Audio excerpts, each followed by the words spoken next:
Advocate Singh सरोदेनी उच्च न्यायालयात सुद्धा जे काय आहे ती सगळी बाजू मांडली होती, सरकारी वकिलांनी सुद्धा मांडली.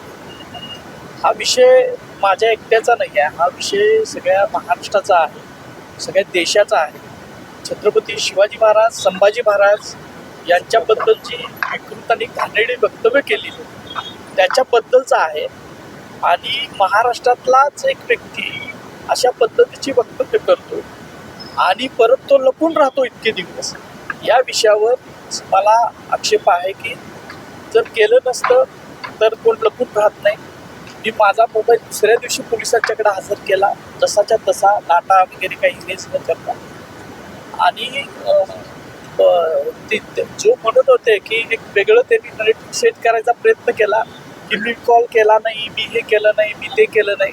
पण आज ज्या वेळेला हा सगळा फोन पोलिसांच्याकडे गेला त्यावेळेला डाटा इरेज करून दिला गेला. याच्यातच सगळ्या समाजानं समजून घेतलं पाहिजे की त्यांच्या पाठीमागं एवढं पोलीस दल आपलं असक्षम आहे का, असा एक प्रश्न आहे की 8 दिवस झाले, 10 दिवस झाले एखादा हा चिल्लर माणूस पोलिसांना सुद्धा सापडत नाही.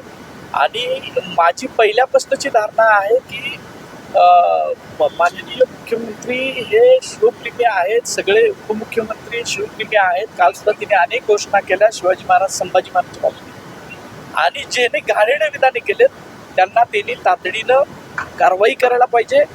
महाराष्ट्रात म्हातारी मेल्याचं दुःख नाही, काल सोपवता कामा नये अशी जी एक म्हण आहे ती होता कामा नये. एवढंच माझे अध्यापक.